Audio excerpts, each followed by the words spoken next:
Taking up a cross daily is not a casual or a comfortable endeavor. And yet that's what Jesus has called us as his followers to do. And when we do it, it's actually amazing. It's not my life anymore, it's just his. But at the end of the day, it really does, it stems from and it comes from this hunger and a thirst for him, his presence and his kingdom. And that's what we're going to talk about here this morning. When we're hungry, there's nothing in this world that God can't do. And so I'm going to ask each and every one of us this morning to contemplate what I know is the most dangerous prayer in the world. And it's up to you if you want to pray it. And it's not just a one-time thing, but it's an over and over again thing.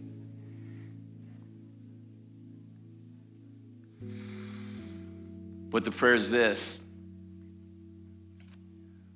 Lord, I'm willing to do this, and I want to do this. I want to experience more of you, no matter what it looks like and no matter what it costs.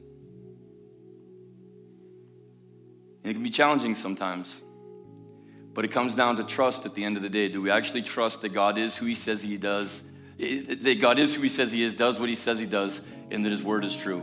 Because if we stand upon the truths of who God is and his word, we know that we can trust him completely and utterly like that. Amen? You guys heard my monkey story? Like, last night they're like, oh, we heard it 1,000 times. Like, oh, you love it? Oh, it sounded last night like they didn't want me to share it again. Whatever it looks like, Lord, whatever it costs. I was in a prayer meeting one time, and the pastor was praying, and they were saying, Lord, whatever it costs, shake up the church, Lord, shake up the church. But Lord, not our building, just don't shake up the building. Really?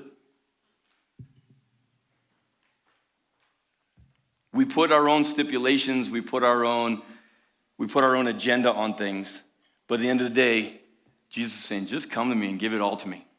Every single piece. And when we do really get hungry, we see him move in mighty, mighty ways, in ways that we just can't even imagine.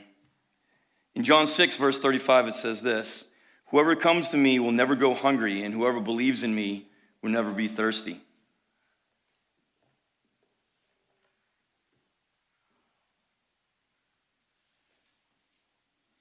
As we get hungry and we go to God, he fills that hunger, and then he increases it. And it's this cyclical thing, and it's part of this relationship that we get to walk out with God, and it's absolutely beautiful. I do love to tell this story because it just shows, like in a worldly way, how we can go after things when we really want them. And so when we first went to the Philippines in 2006, I can't believe this is almost 20 years ago, but in 2006 we first went to the Philippines, and my mom sent me some money for my birthday. It was like $20 or $40 or something like that. And we didn't have very much money at that time, but I was like, all right, here we go. This is awesome. What I've always wanted, more than video games, more than a car or a bike, is a pet monkey. And I was in the perfect place for it. And my wife reminded me of this. I forgot about it. But while we were doing our training beforehand, I had all these plans and schematics on how I was going to go into the jungle and I was going to catch me a pet monkey. But I didn't quite know where to go because in the areas where we were, people believed that when you eat monkey, it cures asthma. So there weren't very monkeys around in the forest. But we were in Baguio, and we got word that there was a monkey down in this valley. And so I said, oh, Tam, we got to go. So we get down into this valley. We walk way down in. I'm like, this is pretty crazy how far down it was. And they lead us behind this little shed, and behind this shed is this monkey. He was glorious. As we were walking down, Tammy reiterated to me again, if he bites, don't get it. And I said, of course, Tam, who would want a biting monkey? Like, this is supposed to be a pet monkey. This is supposed to be like my buddy, right? Like, he's going to go on my shoulder. I'm going to name him Abu, which I did. And like, he's going to be like my friend, like, you know, in Aladdin. And like the whole thing, like, I'm ready for this. I'm ready for this. But I wanted that monkey. So we get down there, and the first thing I noticed was he wasn't like in the cartoons. He was hissing at us. And he was super angry. But I thought, oh, he's just not used to us. This will be okay. So they take him down. They had a rope tied around his waist, and they had him on a leash. And we're asking them about the monkey. He said, he doesn't bite, right? And they said, no, he doesn't bite. And so these little kids came up, and they started poking him with a stick. And the monkey, Abu, he wasn't Abu yet, but like soon I would name him. He grabbed the stick and pulled the kid and bit the kid's hand.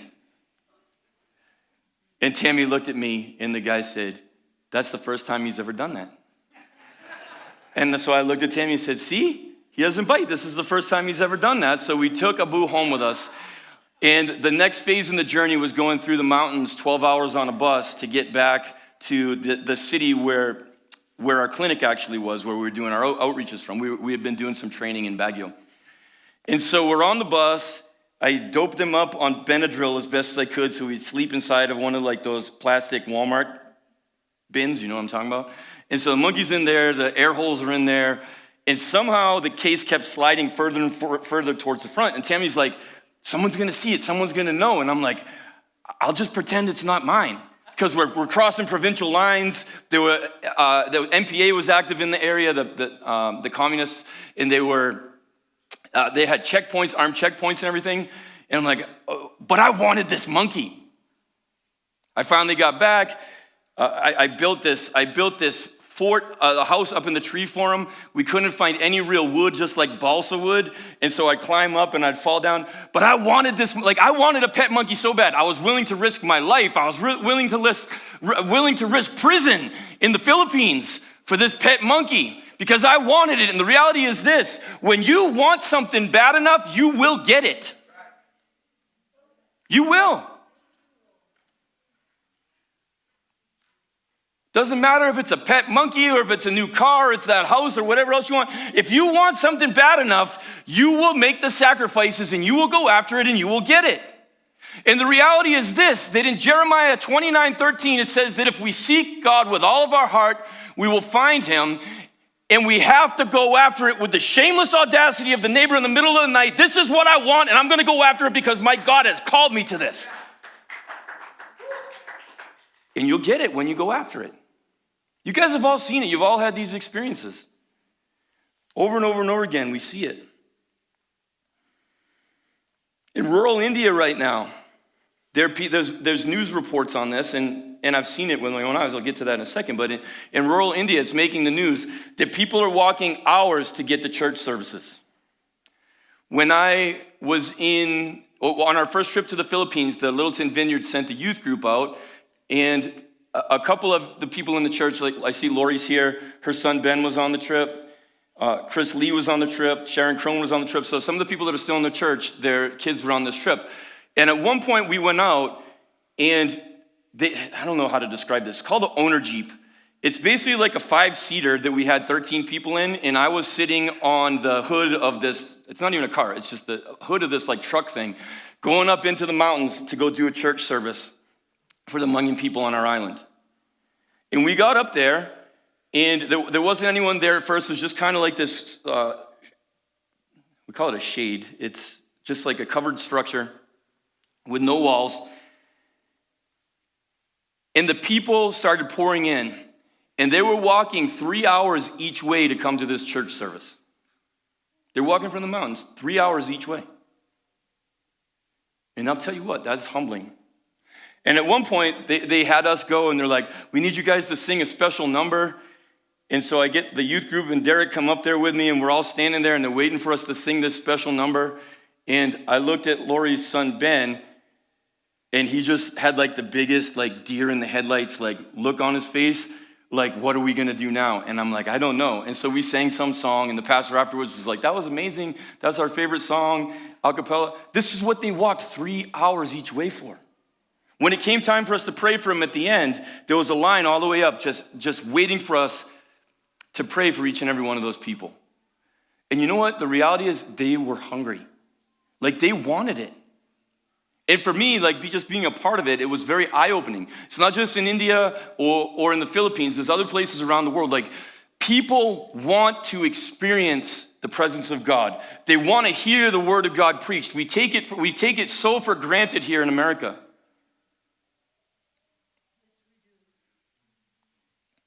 But it starts and it stems with this hunger, because if those people didn't want it, there's no way in the world they would have been walking 3 hours each way. And again, it starts with these experiences that we have with God. Sometimes the experiences can be manifestations of the Spirit. Sometimes we're going to see the gifts of the Spirit move. There's different ways that we can experience God. Sometimes it's the still small voice, but there's a number of different ways in which we experience God and that we see God move. And God has always intended it to be this way. In the beginning, he walked in the garden looking for Adam and Eve because he's a God of experience and he wants us to know him and he wants us to spend time with him. In John 1:14, says this, "The Word became flesh and made his dwelling among us. We have seen his glory and the glory of the one and only Son." He came that we could be in that relationship with him. The relationship would be restored. He wants us to actually have experiences with him. And I think this is what I missed for probably the first 22 years or so of my walk with God, is that I knew the Bible and I was doing the service stuff and everything else, but the experiential piece I just didn't get. And it took God coming into the room after me being sick for 3 years for me to actually get it, to start to get it and understand it. And at the heart of this relationship, like any other relationship, is the hearing of God's voice or the conversation that we have with God. Again, if you don't communicate with the other person, there's not much relationship there. I can go to places where I'm not actually speaking with people, and although I'm around them, I think I shared this last week, I do this at the gym. I know a lot of faces at the gym, but I don't actually engage with those people and I don't know them. And it was always meant to be experiential, and we need to hunger and thirst for him and for his presence and for these experiences with him.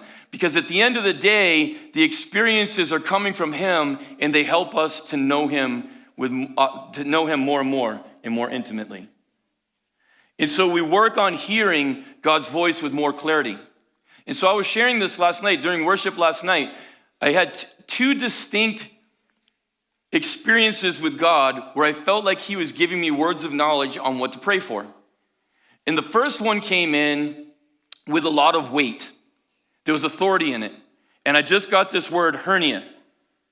And I have some friends right now who are struggling with hernias. And so I had to check myself first and say, is this just me or in the things that I've heard in the last few days? Or is this actually coming from God? But there was this weight in it. And I took note of what the tone looked like and the quality of God's voice in these different pieces on how we actually discern that it's coming from God. But then afterwards, we get the feedback.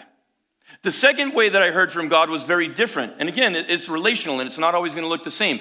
It was much more of the still small voice or the intuition, started with the intuition, where someone that I had engaged with over the week, I felt like the Lord was saying that something similar to that is what God wanted to heal that night. And so I processed through who I've been talking to this week. And I remember someone from Nebraska, from my time in Nebraska over 20 years ago, she had messaged and said she was waiting for the results on a biopsy.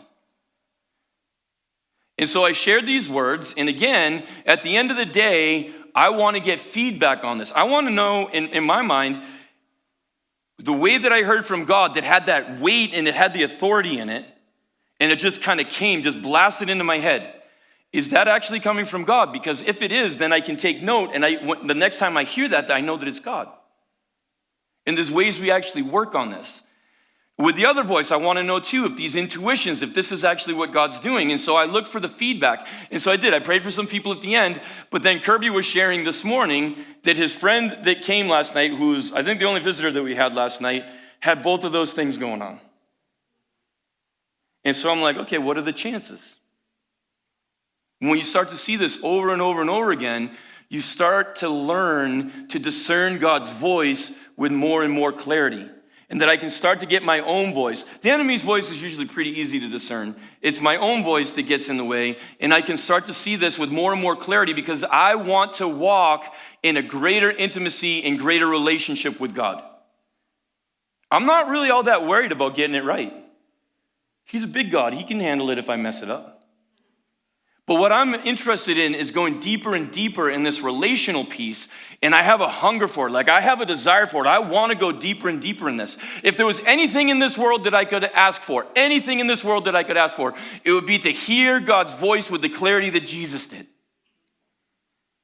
Because when you can hear God's voice like that, God is going to move in incredible, incredible ways.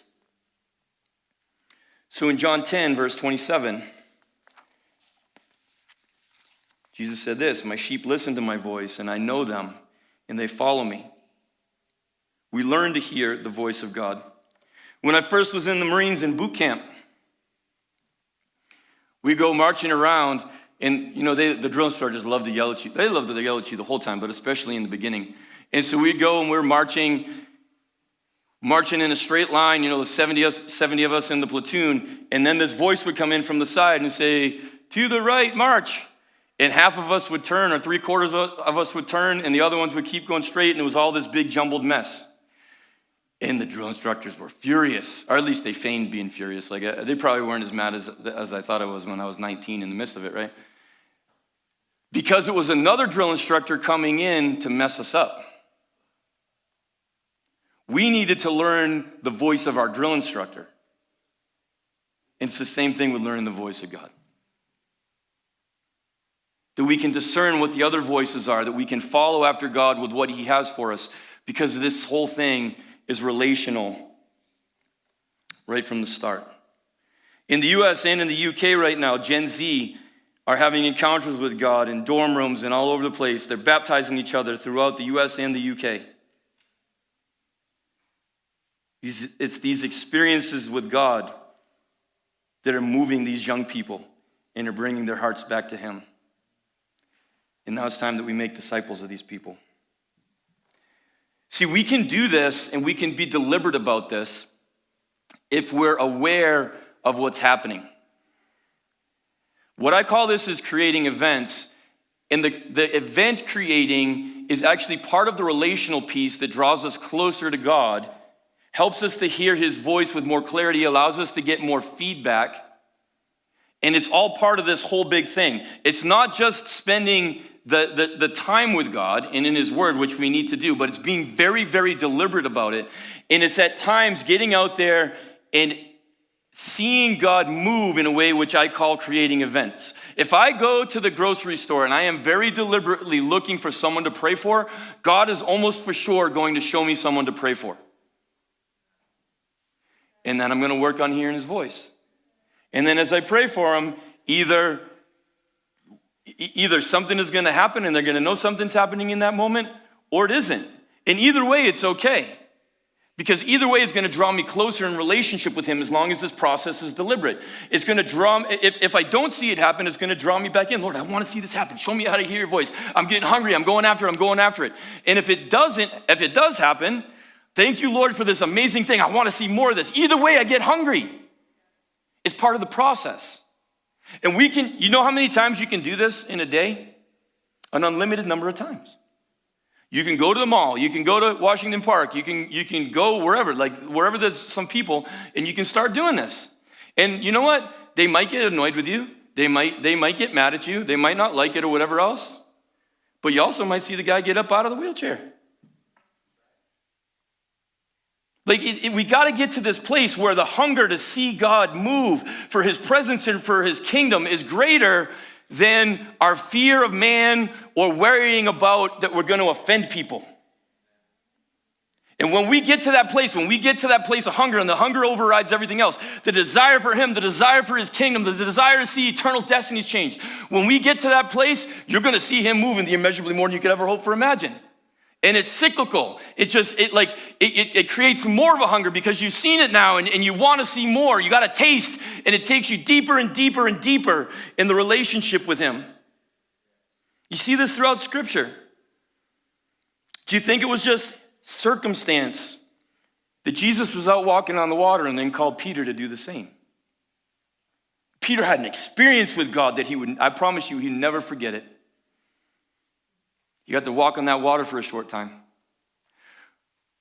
Or the transfiguration on the mountain. Actual experiences with God. They're not going to forget this stuff. like the Gadarene demoniac, this guy, like he's out of his mind, and everyone's scared of him and everything else. They see him come to his right mind, and they come back a few months later. And the first revival is they go out and they feed the 4 or the 12 or 16,000, because the 4,000 was just men. 12,000 people or 16,000 people, and they have a little bit of fish and a little bit of bread, and they feed all these people. You think they're ever going to forget that stuff? No, they learn to trust. And so later on, when Jesus sends them out, it says they came to the mountainside and they worshiped him, but some doubted. And you have this episode of Thomas still doubting. And Jesus says to him, no, Thomas, just believe. Just believe. And when we get to that place, like that hunger and those experiences with God that the disciples had, those are what drove them. It wasn't like they're just like, oh, maybe this will work out. No, they'd seen it over and over and over again. Peter, he walked on the water. They saw the little girl Lazarus raised from the dead. They thought that Jesus was gone, and then there he is standing in front of them with the holes in his hands and in his feet.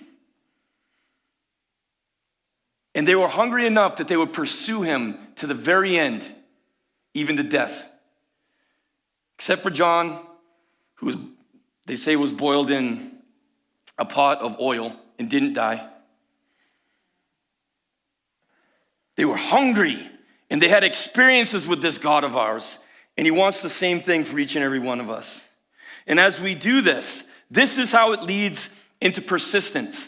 Many of us, even in this room, when you first became a Christian, the first 6 months or the first 2 years, you were on fire. And you were telling everybody, like, this is who God is, and I know Jesus, and this is what happened, and I saw these amazing things, and it's been so good. And I love it. And the people are like, hey, slow down there, Tiger. Like, this is a little bit too much for me. Like, how can I slow down? I know the God of the universe, and he's here, and it's amazing. And then after a while, the fire starts to burn, to dim. But you know what? At the end of the day, the fire doesn't have to dim.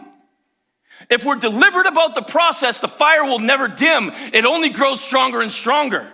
It's a lie that the enemy has given us, like the new people that come into the church, they're the ones that have the fire, they're the ones that are hungry, and then it's just going to fade after a while. It does not need to be that way.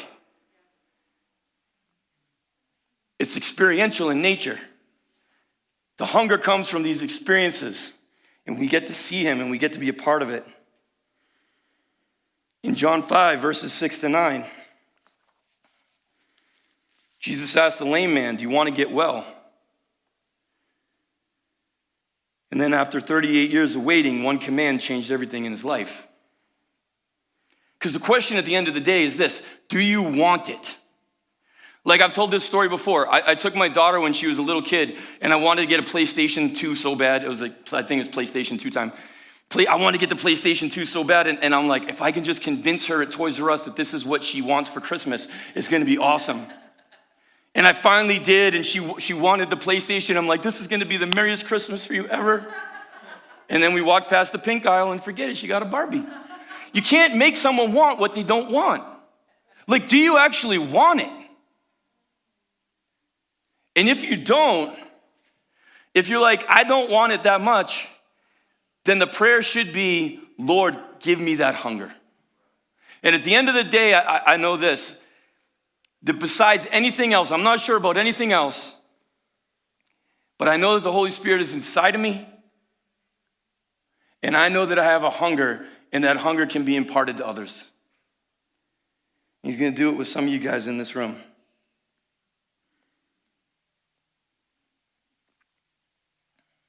Done all kinds of things. Worship team, if you guys want to come back up.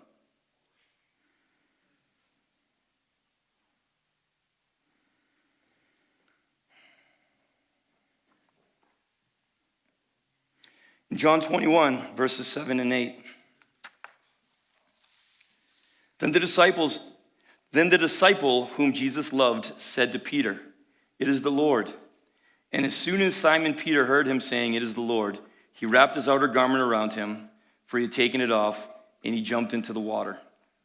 The other disciples followed in the boat, towing the net full of fish, for they were not far from shore, about 100 yards.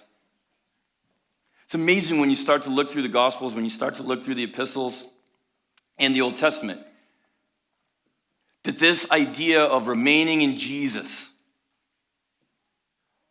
the worship as surrender, hearing God's voice, the hunger, is all the way throughout all of it. Because it was always meant to be this piece of relationship. And it's something that can be cultivated and built just like any other relationship. And we can show each other how to do this. It's at the heart of discipleship. And what we have here in this story is that Peter had turned his back on Jesus and denied him 3 times. And now they're out on the boat. They're going back to fishing because they don't know what else to do. And Jesus is on the shore. They realize because he tells them where to drop their net. And Peter wanted it so bad that he came with the shameless audacity and he just jumped out of the boat. Didn't matter what he was wearing. Didn't matter about the fish that were in the boat. He just wanted to be with Jesus again. And he was hungry.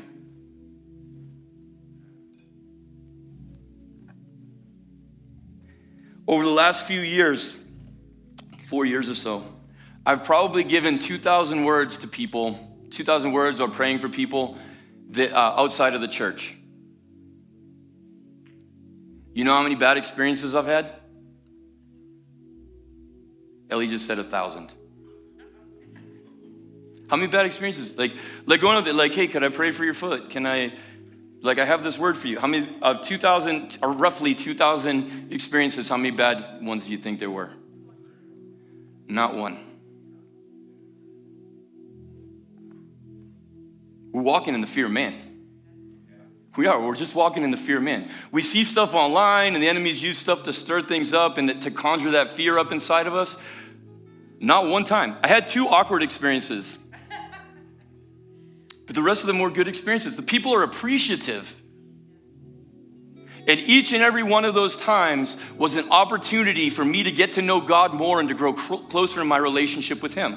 And they tell stories like the homeless guy jumping out of his seat, and the homeless guy set free from addiction. 9 days later is a completely different person, cancer healed and everything. Like I tell those stories. Not all of them were like that, but the people know that they were loved and they weren't bad experiences. Like we got to get out of ourselves. Like how bad do we actually want it? And if this is what it takes for me to grow closer in this relationship with God, I'm going to go after it with everything that I have. This is the shameless audacity in the middle of the night. And I'm going to come at God with it every single time.